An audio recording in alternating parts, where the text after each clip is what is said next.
Ais, pemandi jenazah almarhum Vina mengungkapkan luka-luka yang dilihatnya langsung ada pada tubuh Vina. Wanita lanjut usia itu sampai ngeri karena kedua tangan dan kaki jenazah di depannya saat itu remuk. Selain itu, bagian kepala Vina juga disebut luka cukup parah. Ais memastikan tidak melihat sedikit pun luka tusukan atau sayatan hasil benda tajam. Habisnya saya mandiin tuh gak ada luka tusukan. Soalnya kakinya tuh pak, remuk semua ini tulangnya saya mandiin tuh. Terus tangannya, terus kepalanya. Papar Is saat diwawancara YouTuber yang juga anggota DPR RI terpilih dari Gerindra, Deddy Mulyadi, tayang di YouTube Kang Deddy Mulyadi Channel, pada Jumat, tanggal 20 Juli tahun 2024. Luka yang begitu parah membuat Is beranggapan Vina dibunuh oleh seseorang, namun bukan dengan cara ditusuk seperti keterangan Polda Jawa Barat, Jabar, pada sidang pra-peradilan Peggy Setiawan. Percaya dibunuh, tapi gak pakai, ditusuk, pisau-pisau, gak ada. Habisnya saya mandiin tuh gak ada luka tusukan, jelas Is. Deddy Mulyadi yang mewawancarai Is pun memastikan kembali soal luka tusuk. Sebab, pada sidang pra-peradilan Peggy Setiawan, disebutkan bahwa Vina ditusuk pakai samurai oleh Peggy. Iya, tidak ada luka tusuk, iya, tidak ada luka sayat, jawab Is. Bersih, badannya, cuma remuk ini tangan-tangan, kaki KB, semuanya, lanjut kata Is. Selain luka parah di tangan, kaki dan kepala, Is juga mendapati lendir dan darah serta luka pada alat vital korban. Deddy Mulyadi mengaitkannya dengan adanya perkosaan terhadap Vina, seperti hasil penyidikan dan putusan hakim terhadap ke-8 terpidana sebelumnya. Saya kan mandiin, maaf ya pak, namanya mandiin mayat kan pak ya, kata Is. Sobek, lanjutnya menegaskan, menurut Is, Vina bukan tewas karena kecelakaan, melainkan korban pembunuhan, hanya saja bukan dengan dihajar pakai senjata tajam, dibunuh, pak, pastilah pembunuhan.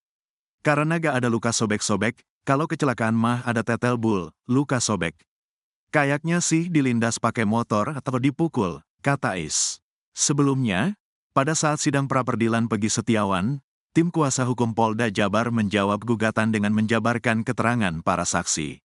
Salah satu saksi yang dibacakan keterangannya adalah dari Sudirman. Di situ disebutkan, Vina diperkosa dan setelahnya ditusuk menggunakan samurai. Korban perempuan, Vina, juga dipukuli oleh 3 orang teman-teman saksi, yaitu, Saudara Andika, Peggy dan Dani. Kemudian korban perempuan diperkosa oleh saksi dan teman-teman saksi secara bergiliran setelah saksi dan teman-teman selesai memperkosa perempuan tersebut, kemudian perempuan tersebut ditusuk pakai samurai oleh saudara Peggy pada bagian punggung dan saudara Andika melempar korban dengan batu terhadap korban Vina.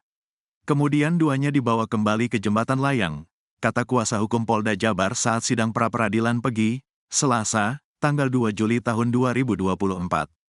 Tak hanya pada argumen Polda Jabar, putusan pengadilan para terpidana juga menyebutkan Vina ditusuk menggunakan samurai. Terdakwa I. Rivaldi Aditya Wardana alias Andika menyabetkan samurai mengenai kepala bagian belakang korban Vina dan SDR.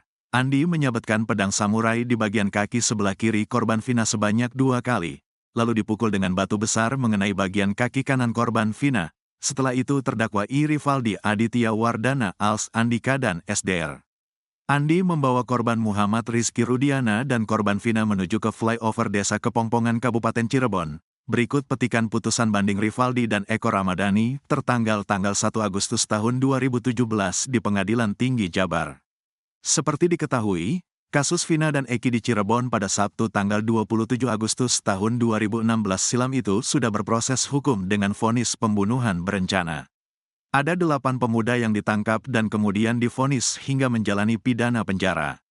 Mereka adalah Rivaldi Aditya Wardana, Eko Ramdhani, Koplak, Hadi Saputra, Bolang, Eka Sandi, Tiwul, Jaya, Kliwon, Supriyanto, Kasdul, Sudirman, Saka Tatal. Seluruhnya divonis penjara seumur hidup kecuali Saka Tatal yang hanya divonis 8 tahun penjara karena saat peristiwa masih usia anak, dan sudah bebas sejak 2020. 3 orang atas nama Peggy, Andi dan Dani dinyatakan buron. Polda Jabar sempat menangkap Peggy Setiawan. Namun Peggy berhasil membuktikan dirinya bukanlah perong seperti buronan pada kasus Vina, melalui sidang pra-peradilan. Kini, para terpidana, melalui kuasa hukumnya tengah mengumpulkan bukti baru atau novum untuk mengajukan peninjauan kembali atau PK agar bisa bebas.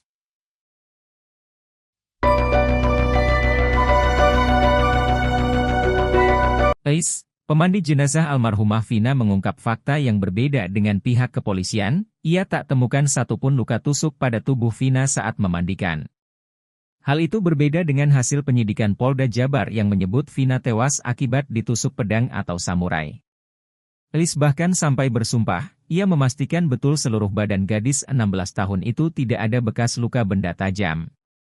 Wanita yang sepertinya berusia lanjut itu, percaya Vina korban pembunuhan karena melihat kondisi tangan, kaki yang remuk dan kepala yang bocor. Hanya saja, luka-luka itu seperti hasil hantaman benda tumpul yang membuat tulang tangan dan kaki Vina remuk.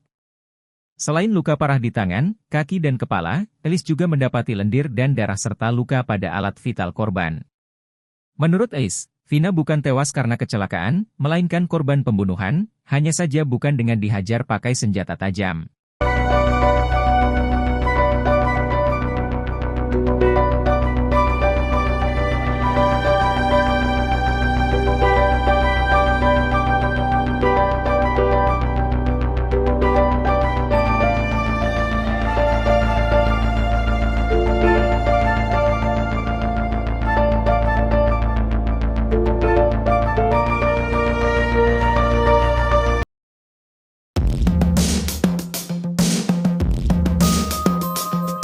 Kuasa hukum Saka Tatal, Farhad Abbas, mendatangi Hotel Panen di Jalan LLRE Marta Dinata, Kota Bandung, yang menjadi tempat Saka Tatal jalani pemeriksaan psikologis.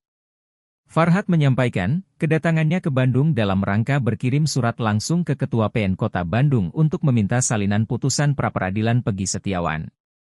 Dia mengatakan, ada beberapa surat direkayasa berdasarkan salinan putusan. Ia katakan, pihaknya akan laporkan dokter forensik yang menyatakan adanya sperma.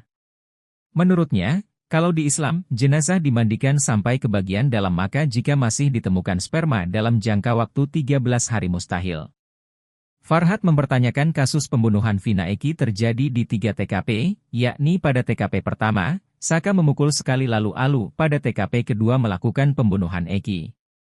Sedangkan di TKP ketiga sebagai pembuangan mayat, namun darah justru banyak berceceran di TKP ketiga.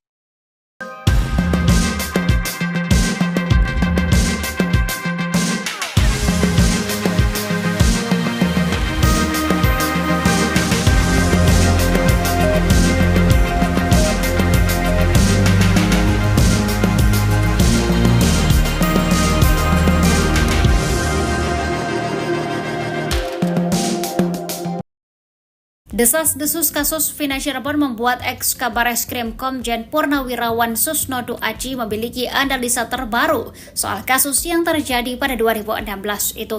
Kini, Susno justru menilai bahwa Vina dan Eki bukanlah korban pembunuhan melainkan tewas karena kecelakaan. Menurutnya, tidak ada satupun bukti konkret yang menjelaskan peristiwa pembunuhan tersebut. Hal itu disampaikan Susno pada Jumat 19 Juli kemarin. Selain itu, Susno juga menyebut ada kemungkinan peninjauan kembali atau PK Saka Tatal diterima sangat besar, sebab pembunuhan yang diputus Hakim 2017 silam sangat minim bukti. Salah satu syarat pengajuan PK adalah kekeliruan Hakim dalam menerapkan hukum. Menurutnya, Hakim telah memutus 11 orang bersalah, bahkan 8 diantaranya sudah dihukum penjara tanpa adanya bukti alias hanya berdasarkan keterangan saksi.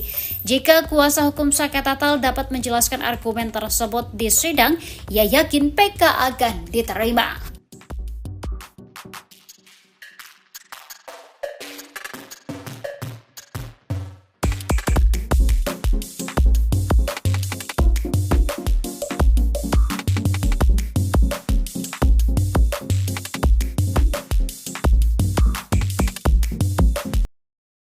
Nenek Eis, orang yang memandikan jenazah Vina Dewi Arsita yang tewas di Jembatan Talun, Cirebon 27 Agustus 2016 silam membongkar kondisi tubuh almarhumah.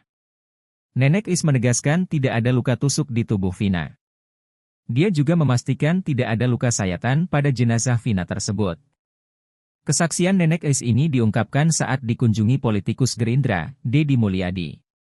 Perbincangan Nenek Elis dengan Deddy Mulyadi ini ditayangkan di kanal YouTube Kang Deddy Mulyadi, Jumat, 19 April 2024, malam. Di bagian depan tubuh Vina juga tak ditemukan luka sedikit pun. Meski demikian, Nenek Elis memastikan ada luka di kepala bagian belakang. Di kepala bagian belakang itu disebutnya terus mengeluarkan darah, kemudian hidung dan telinga Vina juga sama. Nenek Elis kemudian memastikan kembali bahwa tubuh Vina tak ada luka tusuk. Saya mandiin sampai bersih, tak ada luka tusuk, yang ada patah tangan dan kaki, tegas Nenek Elis.